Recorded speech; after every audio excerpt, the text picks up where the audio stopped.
ready to go!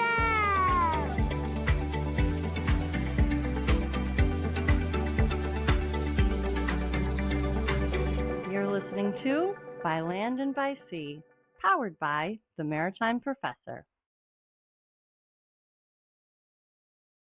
We're still talking about ocean shipping today. Obviously, it's my favorite topic. But today, we're going to follow that container a little more inland. Because as much as I love ocean shipping, the container does not magically appear at the warehouse once it comes off the vessel. I don't need to tell you that, right? It still needs the equipment, still needs a driver, perhaps a rail move, and a lot of coordination among companies that don't always speak the same operational language. And that is where intermodal comes in, my friends. And that is where IANA has built some of the systems that help the entire system work. You may not have even known it was actually IANA, the Intermodal Association of North America, that was behind some of those key systems. My guest today is Reinke, the president and CEO of IANA. And let me tell you, she has seen the freight system from almost every angle. We talk about her unexpected path into transportation, how many of us got there, although I sought out maritime, of course, maritime. We talk about what it was like inside DOT as the supply chain was tested to its limits during COVID. We talk about what she learned leading Transportation Intermediaries Association, TIA, through the often misunderstood world of freight brokerage. We talk about what IANA has created that you may not even know that keeps intermodal freight moving. And we also talk about why the industry's biggest conversations are headed to Long Beach once again this September. Well, stick around. Let's get into it. Hi, welcome back to By Land and by Sea, an attorney breaking down the week in supply chain, presented by the Maritime Professor, me. I'm Lauren Began, founder of the Maritime Professor, former FMC International Affairs attorney, and founder of Skull Strategies. By Land and by Sea is your go-to resource for navigating the regulatory side of global ocean shipping. And me? Well, I'm your favorite maritime attorney, aren't I? As always, this podcast is for educational purposes only and should not be considered legal advice. There is no attorney-client privilege created by this video or this podcast. If you need an attorney, contact an attorney. So let's get into it because, as you know, ocean shipping moves the world. All right, like I said at the outset, today I'm joined by my friend Reinke, President and CEO of the Intermodal Association of North America, better known as IANA. Anne has had a really interesting career in transportation. Before joining IANA, she served as the president and CEO of the Transportation Intermediaries Association, TIA. Before that, she held senior roles at the US DOT in both congressional and intergovernmental affairs, following an already wonderfully long and rich career at CSX. She is also a lawyer, so naturally I wanted to know whether she had actually planned any of this or whether transportation found her the way it finds so many of us. Some of you may know IANA through their Intermodal Expo every year. I hope to see you there. Others may know the name or recognize the UIIA, but may not fully understand how much practical work the organization really does behind the scenes.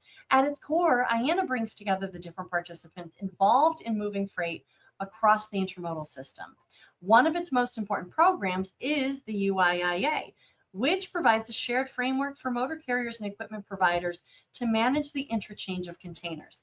Don't worry, we don't go too far into the weeds of the Uniform Intermodal Interchange and Facilities Access Agreement. Let's just call it the UIIA. And we'll break it down in this conversation in plain English, directly from the source who knows it best. By Land and by Sea is also proud to be a media partner for this year's IANA Intermodal Expo, and I'll be speaking at the event and even hosting my podcast there this fall. So yes, we talk about why if you're not building this into your must-go schedule, you're really missing out. Look, I'm talking to you, ocean shipping world. Anne has now seen the freight system from rail, government, brokerage, association leadership, and intermodal, and I wanted to hear how those experiences fit together, what she believes IANA does especially well, and where she sees the transportation industry heading next. So please enjoy my conversation with Anne Reinke.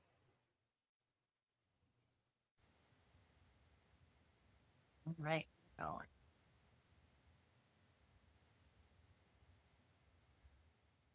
Anne Reinke, President and CEO of the Intermodal Association of North America. Thank you so much for joining on By Land and by Sea today. Thank you, Lauren. And I love the fact that the title, the acronym is BLABS. That is BLABS. That's right. When I send out the link, it's Blab's guest. Yeah, that's what we do. We just blab about the we just industry. blab. That's big. That's right. Coincidence. Yeah. Yeah, no, but thank you so much for joining today. I think this is already off to a great start. Yeah, we're so excited to have you here. And this is such a wonderful time to be talking about the Intermodal Association of North America for obvious reasons. Intermodal, right? All parts of the supply chain. Everybody's talking about supply chain being a total ecosystem. So I think that this is an opportunity, a wonderful opportunity for our listeners to learn more about IANA if they weren't already aware of it. But before we get into the meat of the conversation, what I always like to do is learn a little bit more about those that are in charge. That way it kind of helps my listeners learn a little bit more about perhaps the decisions that you might be taking or the experience that led you up to this role. So if it's all right, I'd like to jump right into it and let's start at the beginning. Where did you grow up and how the heck did you get into transportation? Was it always something that you were actually interested in? You also went to law school, a fellow lawyer, a good lawyer, right? We are nice lawyers. How did you get into the transportation industry? Yes, there are nice lawyers out there. So, it's interesting you say this, Lauren, because now I have a 17-year-old son and I'm like, he's directionless. What is he going to do with himself? But I did not always think I was going to be a transportation professional. I did not think it as a young age. It just sort of happened. But here's long story short. So I went to law school. I then went to a law firm and I was doing the work of a trained monkey. And I thought there's got to be something else. And I always thought being a lawyer was going to be fun. But you know what? Being a lawyer teaches you to be an advocate, and you can be an advocate in many different ways. You can be a sales advocate, right? Trying to sell a product. You can be a lobbyist where you're lobbying for a company or an idea or a concept. And so I started dipping my toes into that. And I started out at this very small association. They hired me because I had a law degree. So I cannot ever regret the fact that I got a law degree because it has people think that you're sort of have a way of logical thinking and reasoning and all that stuff. And so I went from that very small association to the AAR, which is Association of American Railroads. And from there, CSX sort of recruited me because you're a member company. And I was there for 16 years and I was there. It was mostly happy. It was 14 out of the 16 years were really good. Even though things go bump in the night, you get calls at 3:00 in the morning and something terrible has happened. Typically it's like on Super Bowl Sunday or Thanksgiving or whatever, right? Anyway, That's right. But Always. But we had I loved my boss. I loved the team. And then it all changed. We had this, I'm not going to, revisit history, but we had this shareholder action and a new executive team installed, blah, blah, blah. So I decided to take my leap and I went to work for the federal government. And that was so interesting. And I'm so glad I did it because you talk about intermodal being multimodal. That's where I got my true exposure to multimodal. And if I hadn't gone there, I wouldn't have had the jobs that I had after that. That's right. Well, and you've been building through your career too. I mean, each one, you can kind of follow the lineage of your career progression and the things that you've learned that have undoubtedly benefited you in the next position for decision making. So you were at CSX from early 2000s through about the 2019, spring of 2019, which is a really interesting time for rail anyways. It was kind of a growth period of sorts, but also rail, much like maritime, often works kind of in shadows, I want to say. It's not aviation, right? It's not the one that's out there that all the consumers know and love and are part of. Rail, while there is Amtrak, it's still part of this kind of the same thing with maritime. We have cruising, but it's still not exactly kind of the freight movement of the goods. And so what an interesting position that I'm sure that was at CSX to learn and to kind of peel back the onion of this industry that many don't know really the nuts and bolts of. And so what were some of those things that you were really learning of the rail industry at CSX or even at AAR, American Association of Railroads, where you really kind of learned a little bit more meat about the railroad system and the supply chain, where you focused on some of those interchange moments, that per diem world that is kind of now in vogue, if we want to bring some fun terminology to supply chain. But, talk to me a little bit more about that side of things. Sure. I mean, so yes, free rail is your prototypical B2B. There is no consumer facing, really, and there's no reason for any of the American public to care about it unless the train is blocking your ability to go somewhere. There is a train derailment or you hear a train horn noise and it wakes you up and it wakes up your baby. And believe me, those are, I heard every single one of those. And that was part of my job was because I was, vice president of federal affairs. So you'd have these constituent issues that would bubble up. But so people don't think about railroads at all, unless it's sort of that, those are the reason. And here you have this 10% of the freight marketplace is freight rail. Of that, 5% half of that is intermodal. And so it's the unseen, unheard, like unsexy stuff that is going across the country that, God forbid, if it didn't, there would be a real problem. I remember back in 2001, I was at AAR. So this was after 9/11. And it was when the Afghanistan war was starting, and UP made the decision that they were going to embargo chlorine because they were concerned there was going to be some ripple effects like they didn't want to have. Everyone thought they were a high threat target risk. Freight railroads, everybody did, right? So they did not want to subject a train of chlorine if you're in a high threat area because that can be disastrous and kill many people. Well, within 3 days, Los Angeles was like, we cannot clean our water. What are we supposed to do? And, by the way, they're not making a fortune off of chlorine. They have to, right? Union Pacific and all the railroads are common carriers. So all of these things are sort of going on behind the scenes and nobody really pays attention until something bad happens, which is unfortunate. I think what railroads now have done is try to create positive messages like, did you know you get 435 miles per gallon from a railroad? Like that kind of stuff. Which is wonderful to like you're saying, you only really see it at crossings, right? Perhaps mostly the middle of the country. I've done a couple cross country drives and I mean, the lengths of these rail cars, right? I mean, how many, is this at all like information we can't share, but how many cars can be lined up? Like what is the traditional amount of cars that's lined up? Because it felt like it went on for miles, right? I mean, you're like, oh my gosh, that's still the same train. Yeah. So most of the trains are going to have cars that number fewer than, say, 1 mile. Okay. And these mega trains every now and then that you see that go up to 2 miles. There is no regulated length of train. Interesting. There's no sort of like safety regulation. The FRA says it should not be longer than X. Part of that kind of longer train thing was part of this PSR mantra that took over the railroad industry by storm, which is you want to have fewer trains of longer lengths to be more efficient, more productive. Whether or not that's true, that's certainly lots of people argue about it, but that's kind of what you have seen more of.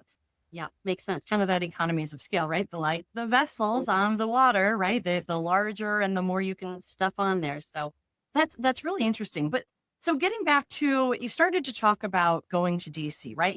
Then you went to the university, United States Department of Transportation, kind of also a university. There's a good alumni network. And you were working as the Deputy Assistant Secretary for Intergovernment Affairs. And then you were the Deputy Assistant Secretary for Congressional Affairs. And what was really interesting, I thought, was that this was during that 2019-2020 time frame. So not only were you coming in with this, that was a wonderful example with the chlorine and understanding the severity of some of the dangers in an uncertain time, but then going through COVID when the movement and efficiency and actually reliability of movement of goods and quickly was so important. So you came into with that information of seeing it from kind of the consumer's perspective, but also the necessary requirement of goods moving around quickly. How was that experience during those few years? Well, so one experience definitely stands out. So COVID hits March of 2020. And, obviously it hits everybody differently. But so DOT, I think we went away for 1 week and then came back. I mean, I'm probably exaggerating. It was probably more than 1 week, but we came back pretty quickly. And part of the reason was we were in this uncharted territory. For example, there were many states that, if you recall, put in curfews for everybody, not just people, driving to granny's house, but the truck driver driving to get commodities to where everybody needs to go to get them. And so how could that happen when there were like these runs on grocery stores and no one has toilet paper and where's the paper towels and blah, blah, blah. I got paper towels from Turkey. I swear to God. It's like, where are we? What's happening? So one of the things that we had to do immediately was determine who is an essential worker, an essential transportation worker. And fortunately, cooler heads prevailed. And so we were able to make this determination that at the very least, truck drivers, railroad workers, I'm sure in the maritime industry, the same thing. You need these people not to have a curfew. They cannot be sidelined. And oh, by the way, you do need to have space for them to stop. Like, remember, all the rest stops were closed and it was just sort of like no one was thinking clearly. They were just reacting like, I've got to do something. And so fortunately we made these sort of incremental steps to actually get all the freight moving. And then when it did, as you know, it exploded and there was so much freight going on. That's right. Well, no one knew which way it was going to go, where all these businesses going to go out of business. Was nobody going to be ordering? I mean, other than the essentials, right? The e-commerce world, nobody knew if people were going to be restricting their spending to try to save their money because maybe this was the Great Depression, coming back again, or was this going to be everybody sitting at home, a little bored, looking around, saying, my couch is really ugly, I need a new one. It turns out it was the second, right? And these 20-foot, but exactly. Turns out these 20-foot, 40-foot boxes are still 20 foot and 40 feet in an emergency. So that container full of couches became a little bit more expensive. But yeah, but that was it, right? Nobody really knew which way it was going to go. This was it was a strange time for a lot of people, but this ended up being an interesting highlight on the maritime side because maritime was actually forgotten as one of the essential workers on one of the first lists. Yeah. And then a lot of states had maritime workers as essential workers. But when the federal essential worker list rolled out at first, the ports and the maritime workers weren't actually included. And so now it will never be forgotten. Right now it became part of that list. Port crisis where you had 200 ships off the coast of LA Long Beach that couldn't get in. Now that was for other reasons. It wasn't just because of that. That's right.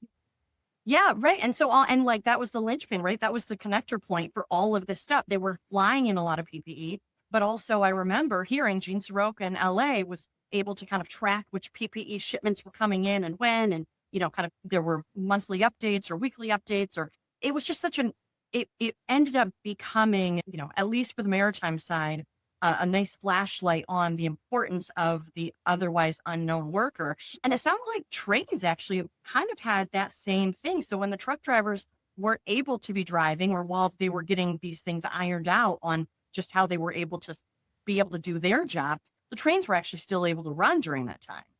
Yeah, there was a little bit of a service meltdown because unfortunately during like 2018, 2019, there was a reduction in force to many of the railroads. So again, part of this PSR, we're going to be more efficient. We don't need as many people and all that. And then when you had the volume of freight come back, and really it took a couple of months, to your point, it wasn't immediate. It was probably more around May, June timeframe. Then it was like, oh my gosh, we don't have enough people. So there was a little bit of a service. Same thing with like the ports and all of that. There was so much commerce coming at the same time, and people just hadn't been as prepared. They were used to just-in-time delivery. You know this. It wasn't like people wanted to build up the amount of inventory because they didn't want to have this sense of we're going to go without again. Yeah. It was, just the things that happened just from the flashlight on the supply chain. It obviously highlighted some weak points, but it also, I think, really helped future-proof, and I hate saying future-proof, but right, future-proof of a few of those kind of connector pieces that really fell apart. And so hopefully we will never be back there with the COVID congestion and kind of that like, oh my gosh, everybody on deck right now moment. But it feels like we're probably, as a full supply chain, definitely more prepared for the next. I agree. And having, USDOT, they have now a freight office, right, where they sort of oversee this flow initiative, which is really the private entities giving data to let people know sort of the health of the supply chain. There is merit in that. Now, every day, does that mean something is going to happen? No, but they are prepared. If there is some sort of shortfall or some kind of supply chain disruption, they're a little bit more prepared to know how to actually handle it. Yeah. And probably something that's been needed for a while at DOT anyways, is, you have all the different modes and you have the office of the secretary kind of managing all of them, but they're also doing everything, right? So having a dedicated office for multimodal freight policy is such a smart move, because that was something that at least you have a full office dedicated to bridging all of those gaps. Because at least, I'm going to always kind of bring this back to maritime. Maritime can feel a little bit like odd man out, right? Aviation is the part that has consumer facing. And so maritime can feel a little left out of the larger conversation, or even the prioritization, because it just doesn't have as many squeaky wheels that call up Congress. And so many, they're not necessarily all U.S. flag vessels, right? That's so that makes it that much of a harder conversation to get your members of Congress to support you, right? That's right. That's right. But no less necessary, right? Because 90% of everything moves by ocean transit. So, but arguably 100% of everything moves by some sort of intermodal movement, which is why it's so interesting where you started to kind of bridge in your own experience the other different parts of the intermodal world of supply chain. So then in 2020, you took over the Transportation Intermediaries Association at this kind of critical point. What did that experience teach you? What did you kind of learn through that at the Transportation Intermediaries Association?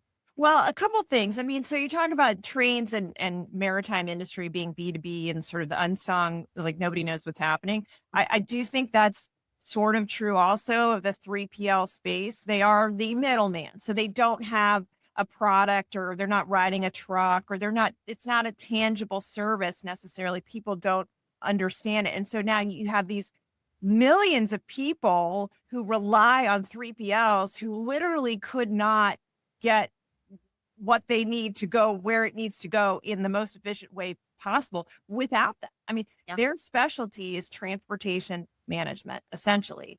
And if you're a shipper, your specialty is not transportation management. Your specialty is whatever your product is. And so why would you want to take on an additional task of something you're not good at instead of focusing on what you are good at, which is making that product?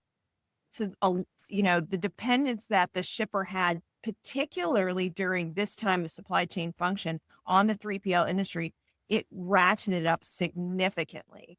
And so why is that? Because the 3PL folk really had their hands-on capacity that a shipper wouldn't necessarily know about.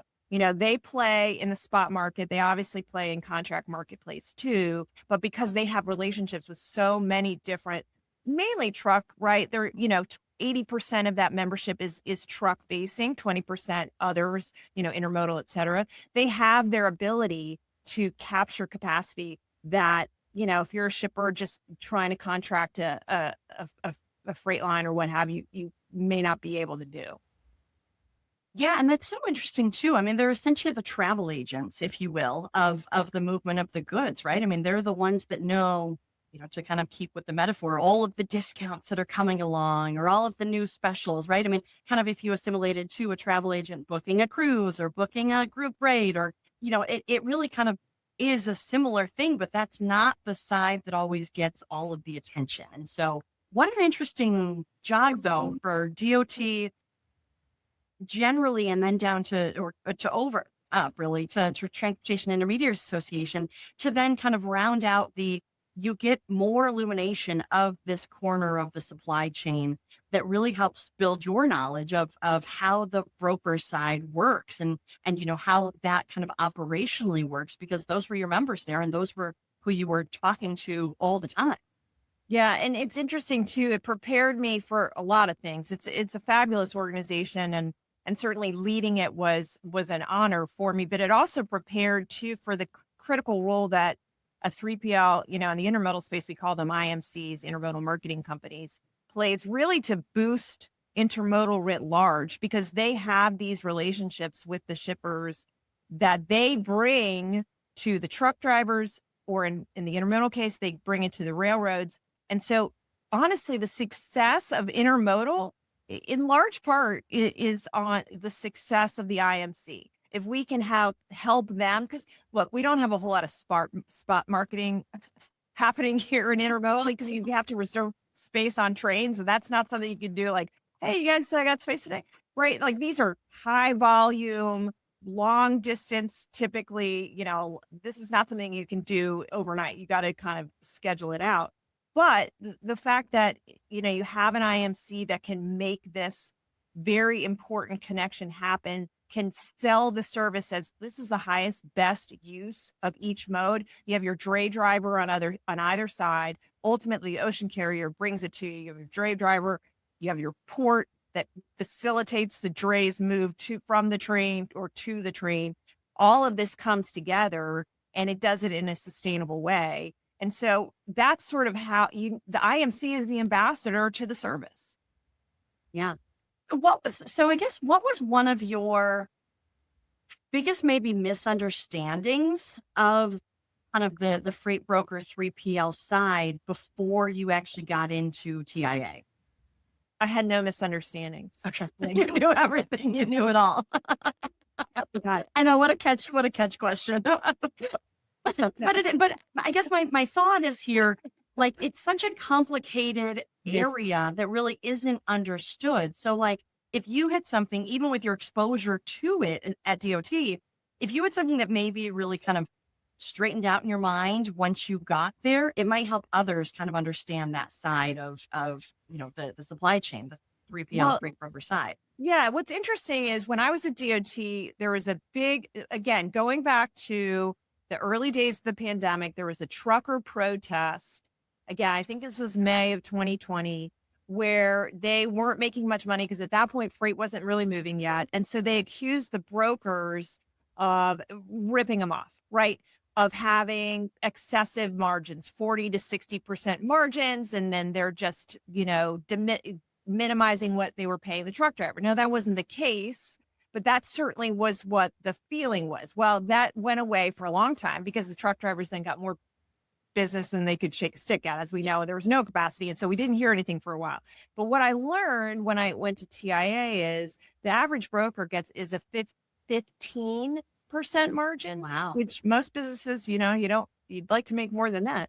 And the relationship with the trucker and the broker to me was needlessly confrontational, because without the trucker, the broker knows that you can't actually move anything. And if you want to have someone who's good, who does business for you again, you kind of want to make sure that you treat them well. And so it's sort of like a short-sighted viewpoint of, well, why as a broker would I try to, cheap out my truck driver? I'm not going to be in business very long. No, Yeah. Of course, there are bad people in all businesses. We all know that.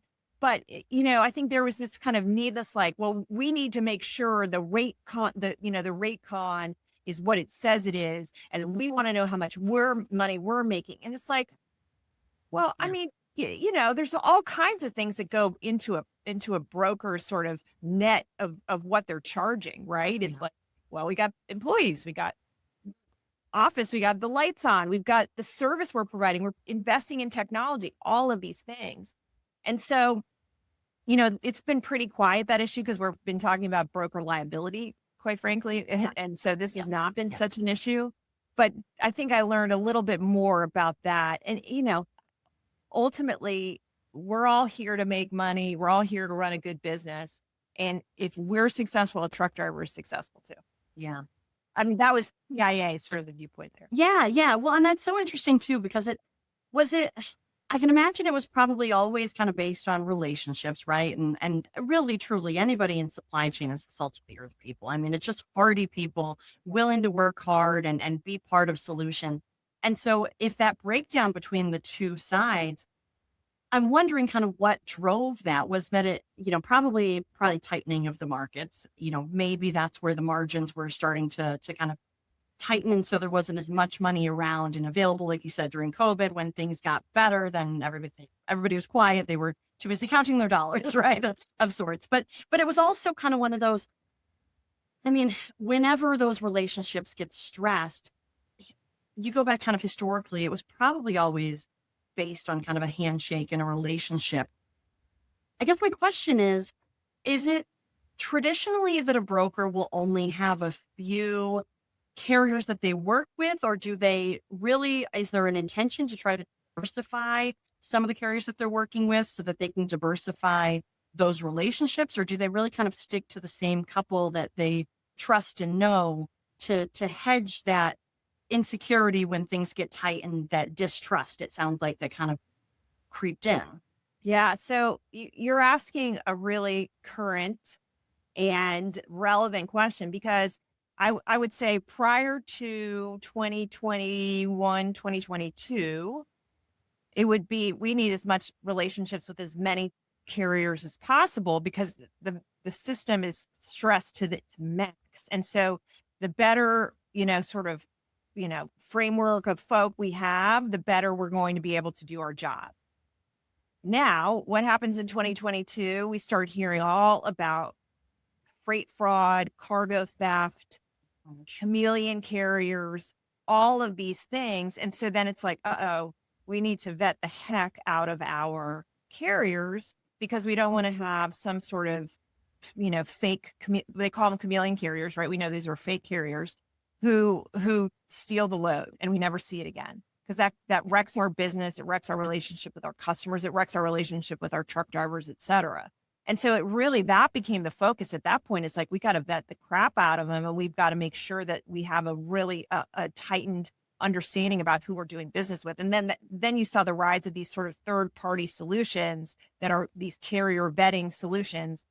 And now we're in the next stage because of this broker liability in the Supreme Court Montgomery case, Montgomery versus Carib, where it's like, how much responsibility does a broker have if something goes wrong from a safety perspective? And so the Supreme Court basically said that there should be a role for the broker to play here, that they should not be absolved of all responsibility, or mainly federal law does not prohibit them, right? That was sort of the narrow holding. So God, it's a very tough time to figure out as a broker. It's like, how you don't want to have so much responsibility for your carrier, because then you're going to have this sort of virtual liability, right? But you don't want to have no responsibility for your hire, because then you're going to have negligent hiring. So they're in a kind of difficult predicament right now.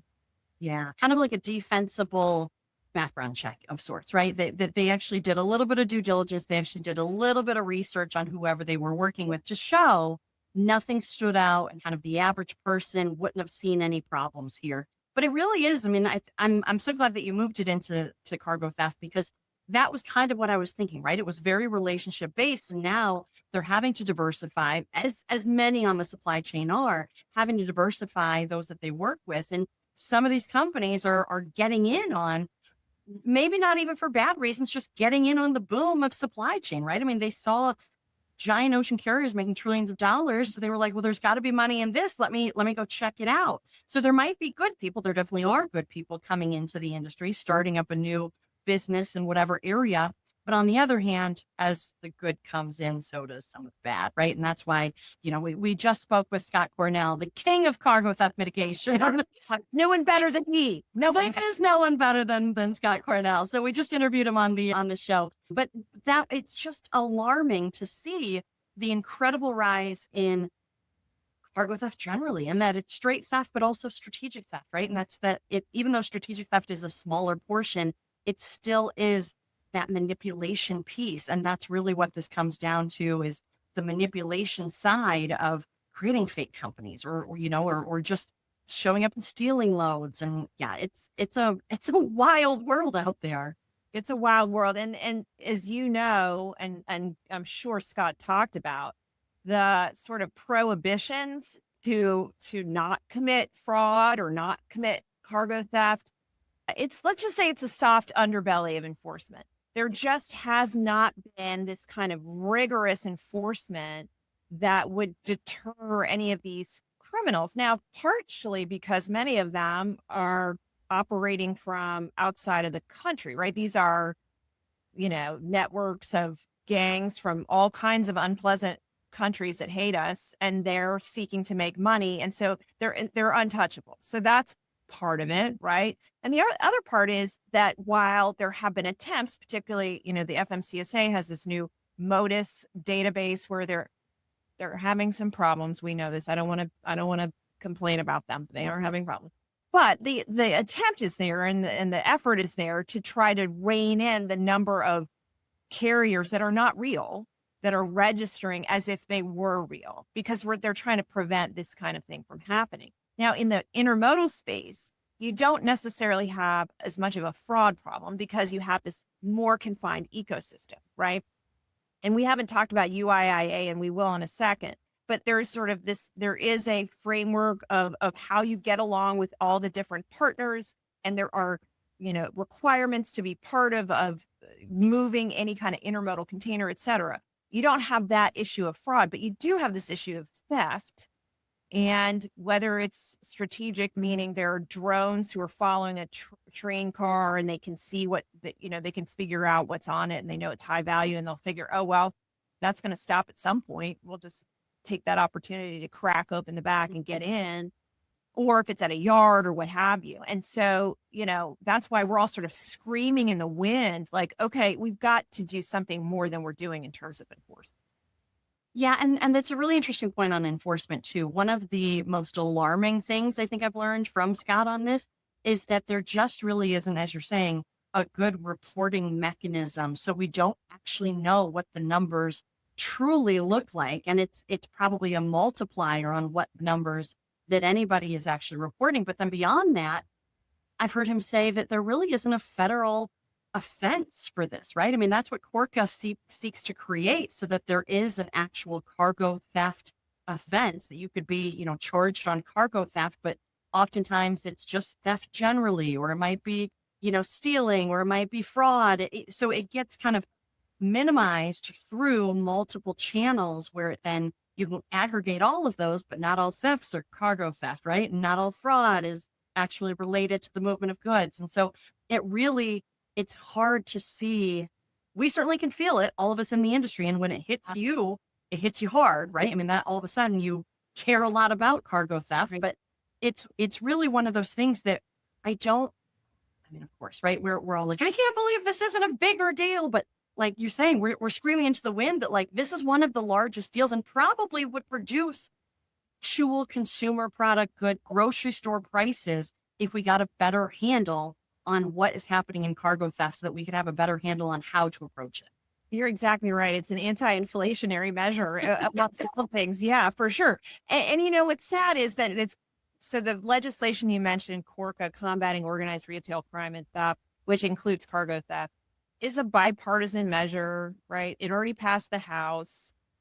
God bless, nothing passes bipartisan anymore. Like, this is a big deal. People agree, but it's gotten hung up in the Senate, and not because people don't think it's a good idea, but they're mad about other things.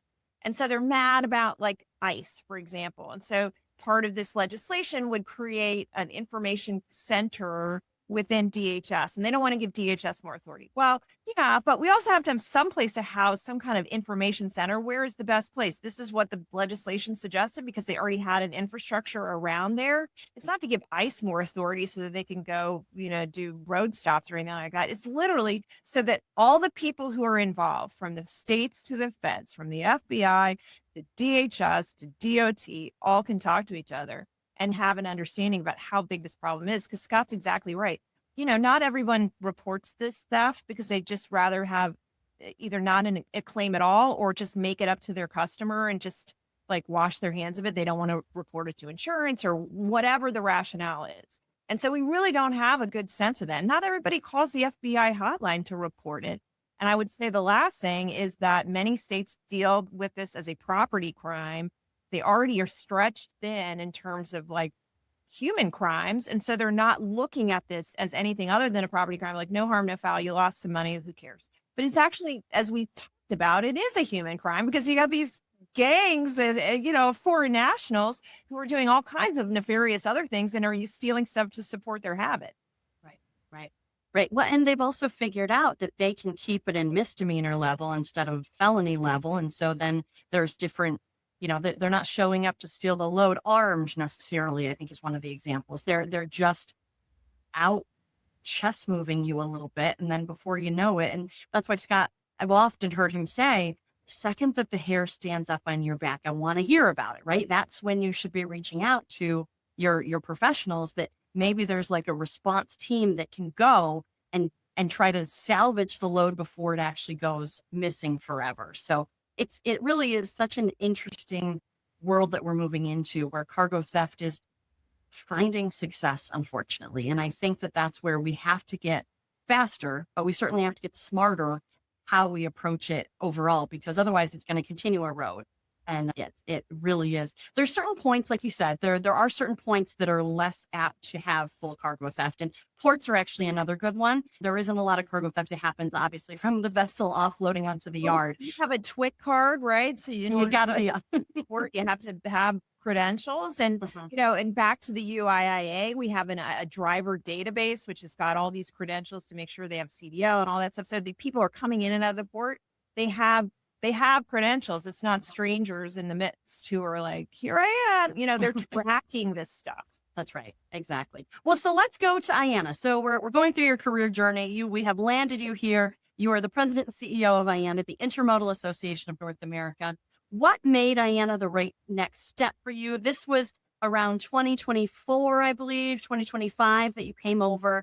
What attracted you to the intermodal side of the industry? What exactly is Ayanna? Who are the members? And actually, one of the questions that I had when we first started talking generally many years ago was about how much maritime is actually included in an otherwise inherently, maritime inclusive association, Intermodal Association of North America. One thing that I always say is don't forget about maritime, right? And kind of having that feeling from DOT where maritime sometimes got forgotten, MARAD sometimes got forgotten. That's how I approach anytime we talk about the total industry, which many other areas feel, don't forget about us. I appreciated that you said that is an intention of yours to keep maritime fully involved. So I'll let you speak. Tell me more about Ayanna and the listeners. Sure. So Ayanna really represents anyone who cares about a container. And so that can be domestic or international, and it's anyone who touches it. So you've got your ocean carriers, obviously, because we just talked about the TEUs of all of the containers that are piled up on top, filled with goodies for all little boys. And so you have your ocean carriers. And then, you know what? It goes into the port. The port's moving those containers, and they're using cranes and people and putting them on trucks and putting them on trains. So then you got the truck drivers, the dray drivers, you got the railroads, because it's got to get from point A to point B. You've got all the IMCs that I talked about who are making this all possible by connecting the move all together. And you've got the suppliers who make it happen. Those people who make the containers, those people who make, the rail cars, those people who make what have you. And you have your chassis providers and chassis manufacturers. And so the chassis are obviously what the container goes on, whether it's from a truck to a train. So it's all these kind of this network of folk that focus on that container, getting it where it needs to go in the safest, most efficient way possible. And the reason I came here, I guess, was I wasn't seeking to leave TIA. I knew I had a great guy who could take over for me someday, but in my mind, it was someday. It wasn't like today. But they kept pestering me. No, I'm kidding. I think part of it is too, it's like if you're a farmer, you can't ever stop being a farmer. And they say the same thing about a railroader. You just can't ever stop being a railroader. And so I think it was just like, all right, well, the railroad was such a huge component of this. And it just felt like kind of being home again. And so it feels like this is the place for me. What we have to do is, the intermodal market share back in 2018 was about 8%. It's sunk. This is shocking to you, but not really after everything we've been saying. It shrunk during the years of the pandemic because there was so much truck traffic, right? Everyone, there was so much capacity and the truck rates were so low and people were just using truck. It's bumped back up again because truck capacity has been shed for a number of different reasons. There are regulatory constraints, which we've sort of hinted around, and the price of gas has gone through the roof. I have not been able to open the Straits of Hormuz. Lauren, you haven't been able to open the. Unfortunately, I have not been able to yet. So, a few attempts, but I know you tried. I've tried. But so people, now we're in this intermodal moment. And so again, we need to have harness all those entities I just talked about, which is we've got to get ourselves together and bump our market share. Now it's gone up for sure. We have some good trends because again, they're like all the stuff I just talked about, but we want to make sure we sustain that growth. So that's our single-minded focus, which is how do we sustain and grow intermodal? and, air, land, and sea, right? That's what we're doing, just like your podcast. That's right. By land and by sea and by air. That's right. Well, that's wonderful. And one of the key tenets that IANA has been obviously the leader, the only one on, is your work on the UIIA and creating this intermodal community of standards for the motor carriers and the equipment providers. And so talk to me very basically about what UIIA is. Who does it help? What does it create the standardization for? And how can it be utilized in the industry? Yeah, so it is an interchange agreement which governs how equipment is moved, whether it's the chassis or the container. And those who are participants in the UIIA then are governed by those standards. And so it's the chassis provider, it's the ocean carrier, the railroad, and the dray driver. Those are the folks who are members of UIIA. And so why is it to their benefit to have this agreement? Because everybody functions better when they all have the same understanding of what they can and cannot do, or what will happen if they do X, or what will happen if they do Y.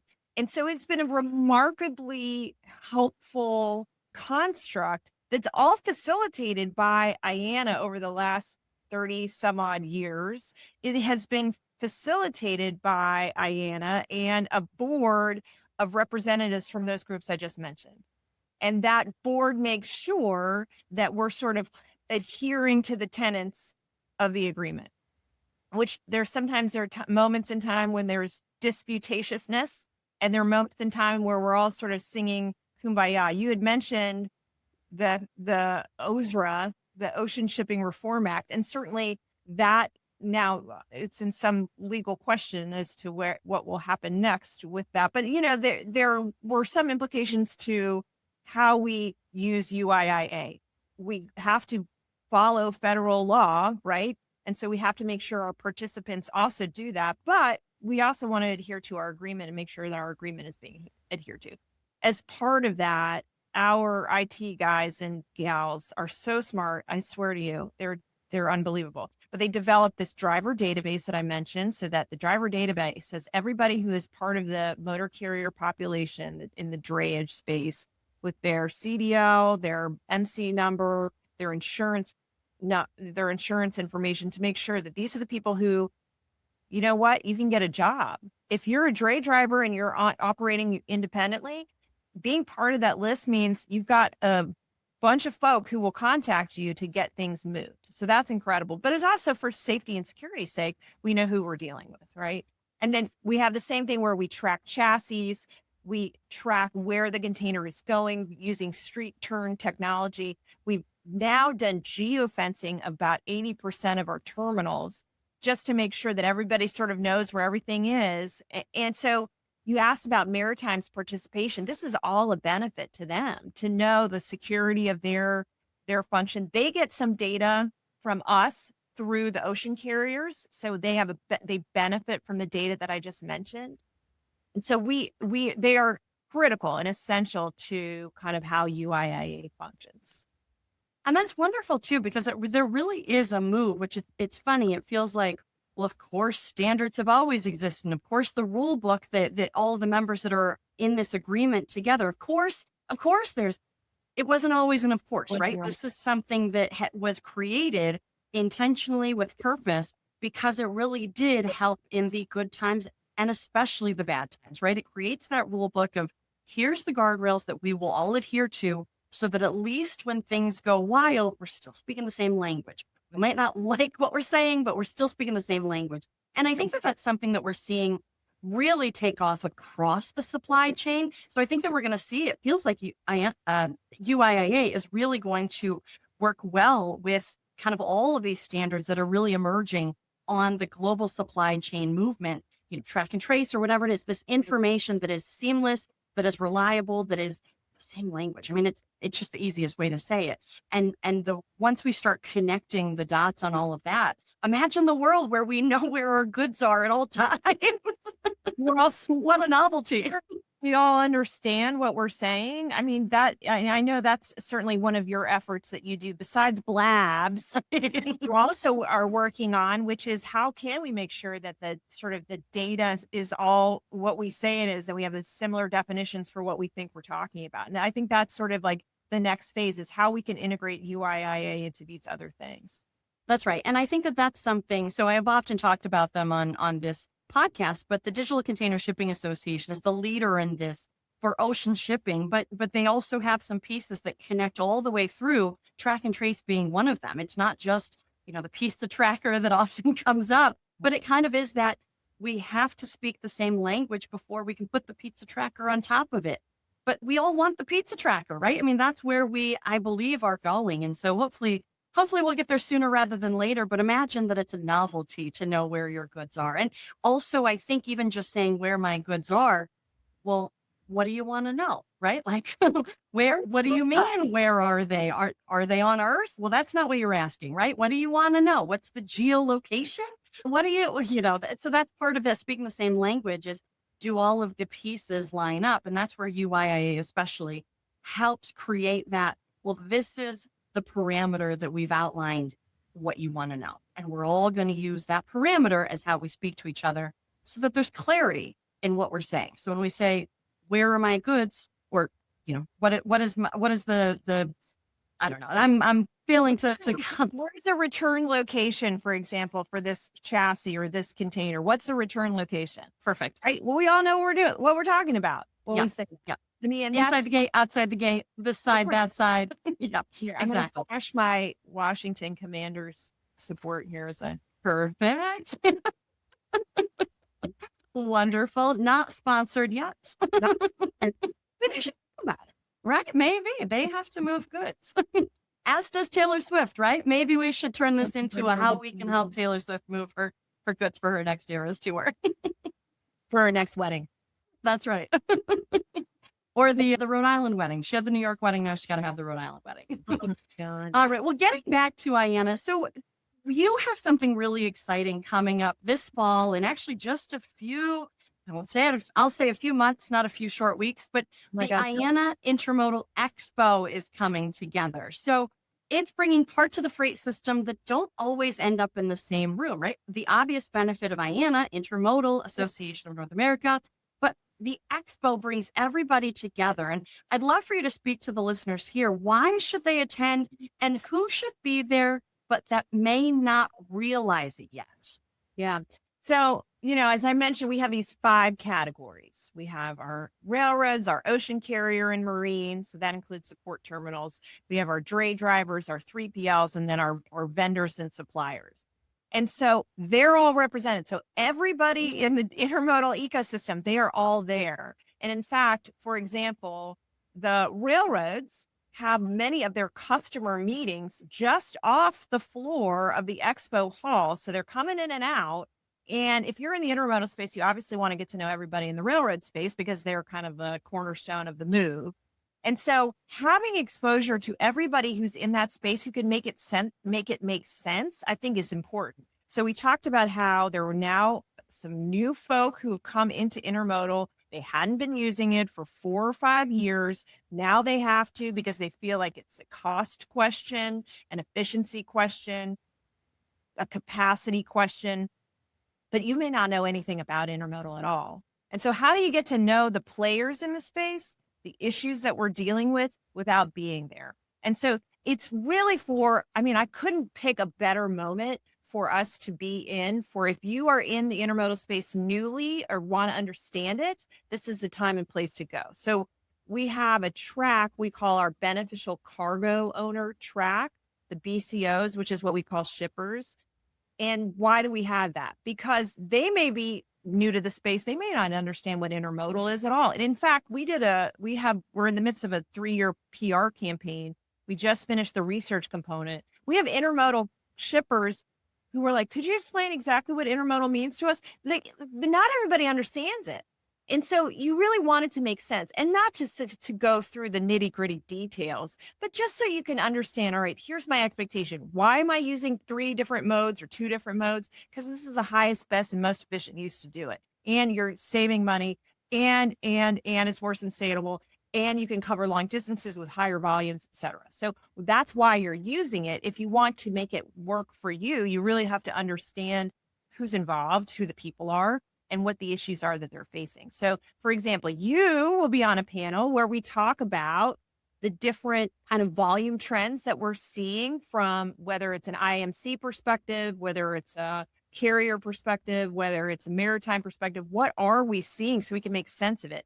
We have a really bright guy, our director of economics, Andrew Seibold, who's taken over for Larry Gross, although Larry will also be on this panel. Larry is retiring, sort of. I mean, he's not quite. We don't want him to, so we're giving him a really Keeping him around. keep him around. But he created this intermodal volume index so we can track kind of where we're going and where we've been and make it make sense. This kind of stuff, like if you're in the transportation department for whatever it is, you kind of want to understand, like, how can I tell my guys what to expect? Well, you really need to come here so you can understand it. It's like if you're in the transportation team at whatever the customer is, and you don't have any insights at all, well, how can you make the right choice as to what carrier to choose, how to move it, whether it's a lane that goes southwest to midwest, what have you? So that's really the purpose. One other little benefit is, so you may have been paying attention, there's this big rail merger that's going on. And so which it's not going yet, it's still in the regulatory review part, but we have Jim Benna, the Union Pacific CEO, and Katie Farmer, the BNSF CEO, who have diametrically oppositional views about this railroad merger. And they're both going to be appearing on the same day to talk about it. So I couldn't be more excited about that. Sounds like a juicy day.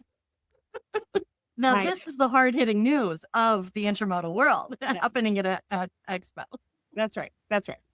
Yeah. Well, that's wonderful. And I think your point on, if you just want exposure to this side, you're just really not sure where to start. I mean, a perfect spot to start, because then you can kind of cafeteria style the agenda where you maybe have some inklings of interest, hop into a panel here and there just to listen. You're going to be getting all sorts of different perspectives on those stages. But like you're saying, this is also where the nitty gritty of the industry comes together and actually hashes out contracts. So much like many of my listeners might know TPM being in the spring where the ocean carriers and the shippers work together, this is similar to that where it's the rail and the shippers of the BCOs right. coming together. And one of the phenomenons I think that happened during COVID too was a lot of BCOs and shippers were kind of like, I don't need to know what's happening with the vessel. Let me know when it gets to the port and I can get my stuff. After COVID, they were like, hold on, why am I responsible for $10 million in demurrage? What happened at that dang port that I need to know about? And they started to get a little bit more involved in the process of how that ocean carrier moves, where it goes, what happened. I think similarly, don't wait for the bad thing to happen for you to get informed on how it works. And just like you're saying, the more you know, the better decisions you can make, right? And so coming to this expo is where you'll start to highlight what you don't know, right? Because you don't know what you don't know, obviously. But when you come here and you're like, I've never thought about it that way, maybe I should learn a little bit more, because there might be some value in diversification, or there might be some value in strategizing the movement of the goods. And I think that's really been always the game. But since COVID, people have gotten a lot better at playing the game on strategizing. For sure. I think there's a heck of a lot more savvy around all of it, and out of necessity. But what that means is there's going to be higher expectations. And so we've got to make sure, one of the kind of roles that we have to play is, if we want to grow this, how can we make sure that we're also meeting and exceeding customer expectations? So, we always talk about the Amazon effect, not yet a sponsor, should be. The Amazon effect, where the visibility is like an expectation, right? You're gonna know where this thing is, and you're gonna get it quickly. So if that's an expectation for most people, the shippers are going to be pretty aligned on that as well. And so how can we make sure that we invest in visibility tools, and that we invest in this? It's important to have these customer expectations and respond to them. And so that's part of our job too.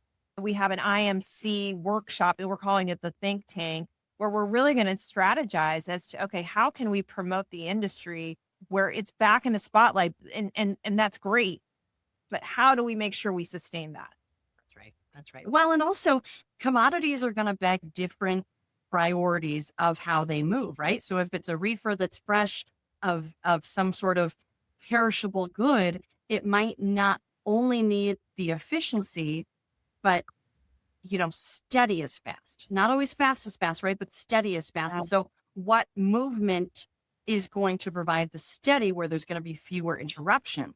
Sometimes that's rail, sometimes that's truck, right? And you start to kind of strategize how it gets there, because it's most likely going to, like 90% efficiency or whatever, I don't know what the numbers are, but to get to where you need it to go versus on one track versus another. And so this is coming to the expo. You can start to, if you don't have exposure, you can get exposure, but it's more than just that intro level. You can actually get the expertise and the side conversations with the biggest decision makers in the industry. So they will be there. That's right. That's right. And, we've taken a fresh look at it, because just as customer expectations have shifted in transportation, they're also shifting in events and shows.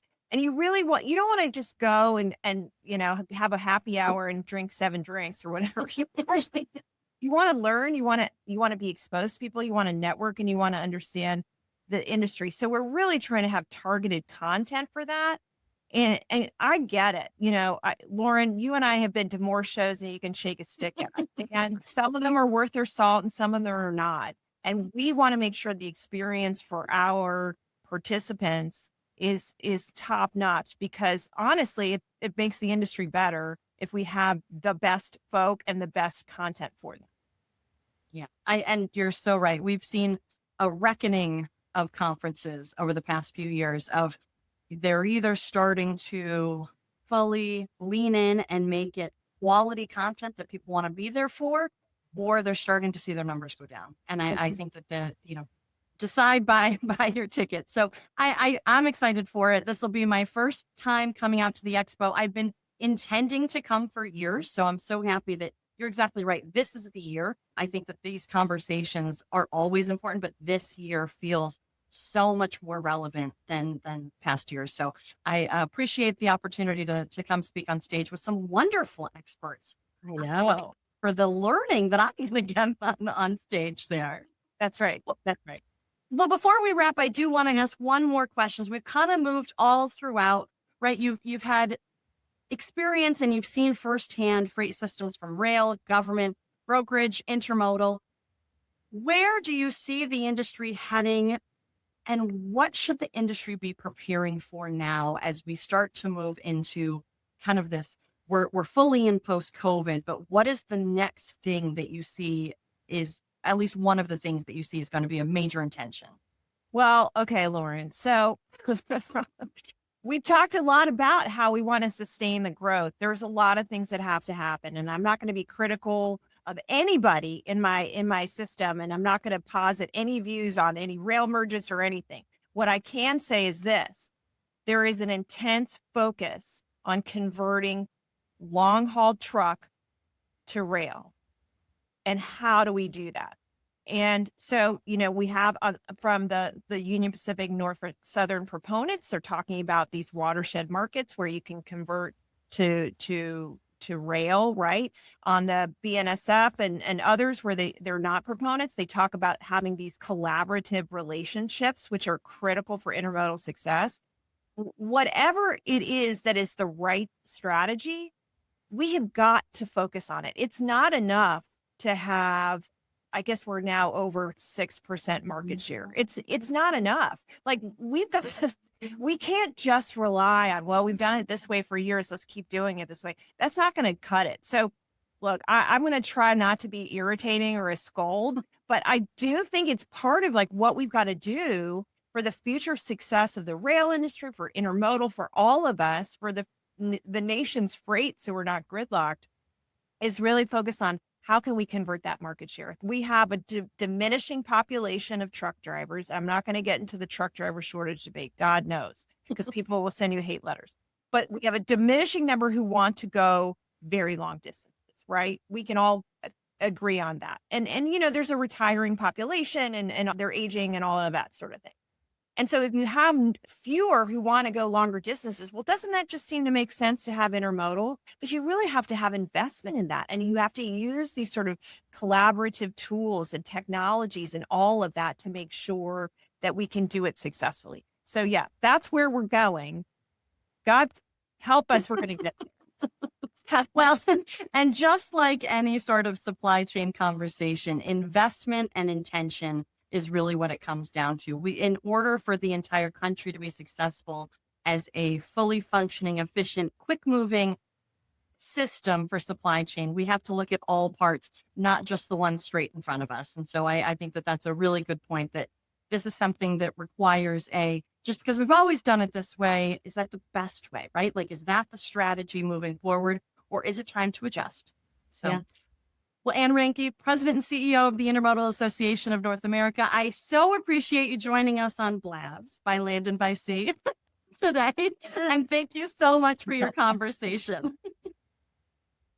We'll see you in me, Lauren. I appreciate it. I'm looking forward to seeing you in a couple months. We'll see you in Long Beach in September. Thank you so much. Thank you. I hope you enjoyed that conversation. What a wealth of knowledge Ann is. And what a fun person, supply chain. We actually slid into a little bit of pop culture references during the chat, as you heard. But before we even began, we were comparing notes on different celebrities who had unfortunately fallen victim to cargo theft in recent years. Celebrities, man, they're just like us. Ann has had one of those careers that has given her a view of transportation from almost every side, right? Rail, federal government, freight brokerage, association leadership, and now the broader intermodal system, linking it all together. I always enjoy hearing how people find their way into this industry, because most of us didn't have a perfectly mapped out transportation career at 18 years old, right? We followed interesting work. We learned one part of the system, and then we started to see how all the pieces fit together.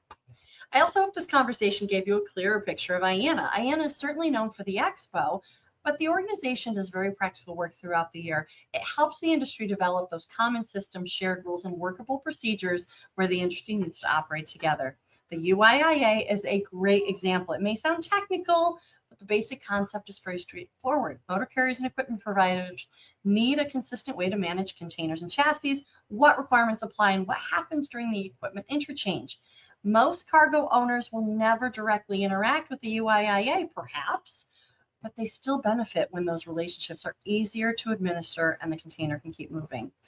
That is why IANA Intermodal Expo is relevant to people beyond what they may think of the traditional intermodal community. If your work touches ocean shipping, ports, rail, trucking, equipment, logistics, cargo, technology, law, policy, or supply chain security, look, you're already part of the same cargo journey.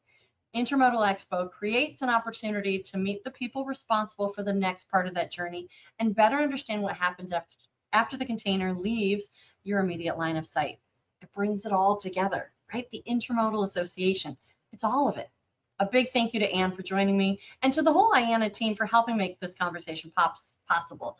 By Land and by Sea is proud to be a media partner for this year's IANA Intermodal Expo, and I hope you'll join me at the IANA Intermodal Expo, September 14th through the 16th at the Long Beach Convention Center. I'm going to be representing the Voice of Maritime. You already know that. I'm going to be on a multimodal panel. I hope to see you there. If you like this episode, be sure to follow, subscribe, and leave a review. Want to go deeper on these topics or bring this kind of insight to your team? Visit themaritimprofessor.com to explore corporate trainings, tailored briefings, and on-demand webinars, all designed to make complex maritime regulations practical and easy to understand. And if your organization needs help navigating the legal or strategic side of ocean shipping, head over to Squall Strategies, where I help companies, trade associations, and industry leaders understand and strategize the regulatory side of ocean shipping. As always, the podcast is for educational purposes only and should not be considered legal advice. If you need an attorney, contact an attorney. So until next time, I'm Lauren Began, the Maritime Professor, and you've just listened to By Land and by Sea. See you next time.